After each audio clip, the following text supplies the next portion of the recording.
এতিম হয়ে জন্ম নিলেন মায়া মিনার কোলে। চাঁদনি রাতে পিতার আদর, চাঁদনি রাতে পিতার আদর দেখা হলো না। শিশুকালে মা ছাড়িল স্নেহ পেল না। চাঁদনি রাতে পিতার আদর দেখা হলো না। শিশুকালে মা ছাড়িল স্নেহ পেল না। শৈশবেতে নবী আমার, শৈশবেতে নবী আমার কত আদর পেলেন।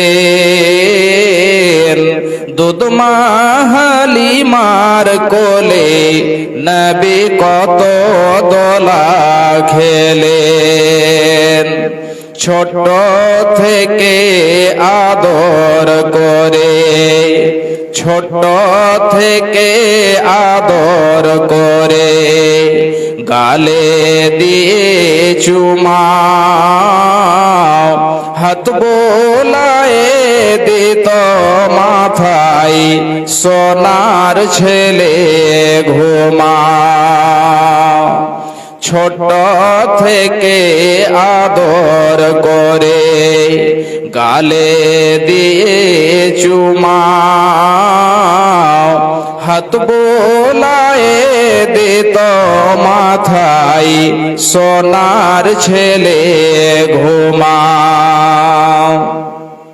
ছোট থেকে নবী আমার কবে বড় হবে, তারি সেবাই বিশ্ববাসী সবাই সুখে রবে। সেই নবীজির ভালোবাসা, সেই নবীজির ভালোবাসা অন্তরেতে রয়। আশা করি রোজ হাসরে পাব গরে হায়। দয়া করে রোজ হাসরে পাব গরে হায়। উপস্থিত শ্রদ্ধেয় সম্মানীয় আজকের সভার সভাপতি মহাশয়, স্টেজে উপস্থিত উলামায়ে কেরাম এবং আমার সামনে অত্র এলাকার ইমানদার মুমিন আমার ভাই ও বন্ধু ও বাপজানেরা, ও পর্দার আড়ালে পর্দাশীলা পর্দা নসিনা মুমিনা মুসলিমা আমার মা ও বোনেরা, যাবতীয় প্রশংসা সেই মহান আল্লাহ রাব্বুল আলামিনের জন্য, যেই মহান আল্লাহ রাব্বুল আলামিন আমাদেরকে পৃথিবীতে সৃষ্টি করেছেন এবং অগণন নিয়ামত দান করেছেন। সেই মহান আল্লাহ রাব্বুল আলামিনের দরবারে একবার সকলেই শুকরিয়া জানাই, সকলেই অন্তর খুলে মোহাব্বতের সাথে পড়ি আলহামদুলিল্লাহ। আমার মা আমার বোনেরা, আজকে আমি আপনাদের সম্মুখে যে কুরআনে মাজিদের আয়াত দুটি পড়েছি এবং দুই জায়গা থেকে দুইটি হাদিসের অংশ টুকরো আমি পরিবেশন করেছি। ইনশাআল্লাহ এই আয়াত এবং হাদিসকে কেন্দ্র করে আলোচনা করব। ইনশাআল্লাহ আল্লাহ রাব্বুল আলামিন যেন আমাদের সকলকে শোনার সাথে সাথে আমল করার তৌফিক এনায়েত করেন। সকলে বলুন আল্লাহুম্মা আমিন। আমার ভাই, আমার মা, আমার বোনেরা, আল্লাহ রাব্বুল আলামিনের অশেষ কৃপা, আল্লাহ রাব্বুল আলামিন আমাদেরকে অনেক বড় একটি নিয়ামত দান করেছেন। এই নিয়ামতটি হলো এই রমজান মাস। আর এই রমজান মাস পেয়ে এর গুরুত্ব অনেক রয়েছে, এর ফজিলত অনেক রয়েছে। যদি আমরা এই রমজান মাসকে পেয়ে সিয়াম পালন করে এবং কিয়াম করে অর্থাৎ তারাবিহ এই সমস্ত নামাজকে আদায় করে আমরা আল্লাহর কাছে কেঁদে কেটে যদি আমরা তওবা না করাতে পারি তাহলে আমাদের মতো আর কেউ হতভাগা হতে পারে না। ভাইজান বাপজান আমার, আল্লাহ রাব্বুল আলামিনের কাছে যদি কেঁদে কেটে আমরা তওবা না করতে পারি, আমাদের গুনাহের ক্ষমা যদি আমরা না চাইতে পারি, তাহলে এর থেকে আর কি বড় দুর্ভাগ্যের বিষয় হতে পারে। আমরা আল্লাহর যে নিয়ামতকে পেয়েছি, আল্লাহ রাব্বুল আলামিন বলছেন, বান্দা তোমরা আমার কাছে চাও, আমি তোমাদেরকে দেব। তোমরা আমার কাছে ক্ষমা চাইবে, আমি গফুরুর রহিম, তোমাদের আমি ক্ষমা করব। মহাব্বতে ভালোবাসায় লোভ লালসাতে পড়ে গিয়ে আখিরাতকে বলে ভুলে যাচ্ছি, জাহান্নাম সেই কঠিন জাহান্নামকে বলে আমরা ভুলে যাচ্ছি। ভাইজান, যে বিশ্ব নবী জনাবি মুহাম্মদুর রাসূলুল্লাহ সাল্লাল্লাহু আলাইহি ওয়াসাল্লাম এই দ্বীনকে প্রচার প্রসার করতে গিয়ে তিনার রক্ত বয়ে গিয়েছে, তিনি রক্তে রক্তাক্ত হয়ে গিয়েছেন, তিনার জামা রক্তে রঙিন হয়ে গিয়েছে। বিশ্বনবী এমন কষ্ট করে দ্বীনকে প্রচার প্রসার করেছেন, অথচ আমরা এই ইতিহাসগুলো পড়ি, জানি, শুনি, তারপরেও আমরা আমল করতে পারি না। ভাইজান, ইসলামকে এত যেন মানুষেরা নিচু করে দেখছে, এই মুসলমানের কীর্তির অনুযায়ী তাদের আমলের কারণে মুসলমানদের উপরে আজকে অন্যায় অত্যাচার হচ্ছে।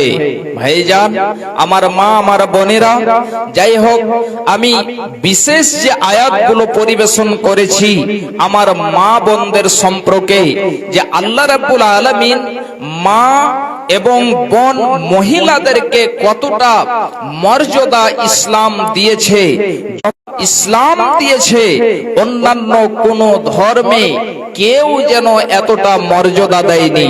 যখন আপনি জাহেলিয়াতের যুগের ইতিহাসগুলোকে আপনি তুলে দেখবেন, তখন বুঝতে পেরে নেবেন যে মহিলাদেরকে ইসলাম কতটা মর্যাদা দিয়েছে এবং তাদের সাথে জামানায়ে জাহেলিয়াতের যুগে তাদের সাথে কত নোংরা ব্যবহার আচরণ করা হয়েছে। ভাইজান, একটা ঝলক আল্লাহ রাব্বুল আলামিন জামানায়ে জাহেলিয়াতের সম্পর্কে বয়ান করেছেন। আল্লাহ রাব্বুল আলামিন বলছেন, খুব ভালো করে শুনুন, বিসমিল্লাহির রহমানির রহিম। وَإِذَا بُصِّرَ أَحَدُهُم بِالْأُنثَىٰ ظَلَّ وَجْهُهُ مُسْوَدًّا وَهُوَ كَظِيمٌ। আল্লাহ রাব্বুল আলামিন জাহেলিয়াতের যুগের কথা এখানে বয়ান করেছেন। এ আমার মায়েরা, এ আমার বোনেরা, এ আমার বাপজানেরা, খুব ভালো করে শুনুন। আল্লাহ রাব্বুল আলামিন বলছেন, যখন তাদেরকে সংবাদ দেওয়া হতো, খুশখবরি দেওয়া হতো যে তোমার মেয়ে হয়েছে, তোমার কন্যা হয়েছে, এমন সময়তে তাদের চেহারা কালো হয়ে যেত, তাদের চেহারা কুৎসিত হয়ে যেত। শুধু তাই নয়, তাদের চেহারা কালো হয়ে গেলেও তারা এটা মনে মনে চিন্তা ভাবনা করত যে আল্লাহ, তুমি আমাকে কন্যা কেন দিয়েছ? হে আল্লাহ, তুমি আমাকে মেয়ে কেন দিয়েছ? আমার বাড়িতে যে কন্যা হয়েছে, এতে আমার যা মান সম্মান ছিল, আমার যা ইজ্জত ছিল, আমার সমস্ত কিছু যেন মিশে গিয়েছে। আমি আর যেন চেহারা দেখাবার মতো নয়। এই বলে আল্লাহ রাব্বুল আলামিন বলছেন ইয়াতাওয়ারা মিনাল কওমি মিন সুই মা বুসরা বিহি, তারা তাদের চেহারা দেখাবে না তাদেরকে যে দুঃসংবাদ দেওয়া হয়েছে, এই কারণে তারা তাদের বাড়িতে থাকতো না, তাদের পাড়া প্রতিবেশীকে চেহারা দেখাবে না, এই জন্য সে দূর দূরান্তে চলে যেত। এই জন্য চলে যেত যে আল্লাহ আমাকে মেয়ে দিয়েছে, আমার কন্যা হয়েছে, আমার যে কন্যা হয়েছে এই কন্যা হওয়ার কারণে আমার ইজ্জত সব মাটিতে মিশে গিয়েছে, আমার চেহারা দেখাবার মতো আর কোনো জায়গা নেই, এই জন্য সে গ্রাম ছেড়ে দূর দূরান্তে চলে যেত। আমার ভাইজানেরা, আমার মা, আমার বোনেরা, খুব ভালো করে শুনবেন, ইসলাম কতটা মেয়েদেরকে মর্যাদা দিয়েছে, মহিলাদেরকে কতটা মর্যাদা ইসলাম দিয়েছে, খুব ভালো করে শুনুন। এমন সময়তে জাহিলিয়াতের যুগে যখন সেই মেয়েদের খবর দেওয়া হতো, তারা এটা মনে মনে চিন্তা ভাবনা করত যে আল্লাহ আমাকে যে মেয়ে দিয়েছে, আমার ইজ্জত সব শেষ হয়ে গিয়েছে, এরপরে আমি ওই মেয়েটিকে জীবিত রাখবো না আমি সেই মেয়েটিকে মাটিতে জিন্দাই, মাটিতে জীবিত আমি তাকে দাফন করে দেব, তারা এটা যেন চিন্তা ভাবনা করত। আমার মা, আমার বোনেরা, একটা ছোট্ট করে ইতিহাস আপনাদেরকে আমি তুলে দিচ্ছি, খুব সহজে বুঝে নেবেন। ইমাম বাগাবী তিনি বলছেন, জাহেলিয়াতের যুগে যখন কোনো মেয়েকে ছেড়ে দেওয়ার ইচ্ছা হতো, এমন সময়তে ওই মেয়েটিকে একটা মোটা কাপড় পরিধান করিয়ে দিয়ে, একটা উনি কাপড় পরিধান করিয়ে দিয়ে তাকে উট, মহিষ, ছাগল চরাতে দূর দূরান্তে পাঠিয়ে দেওয়া হতো। তার কোনো খোঁজ নেওয়া হতো না, তার কোনো খবর নেওয়া হতো না, সে কোথায় আছে, সে কি খাচ্ছে, কোথায় রাত্রে থাকছে, রাত্রি কাটছে কোথায়, এমন কোনো যেন খবর নেওয়া হতো না। এবং যখন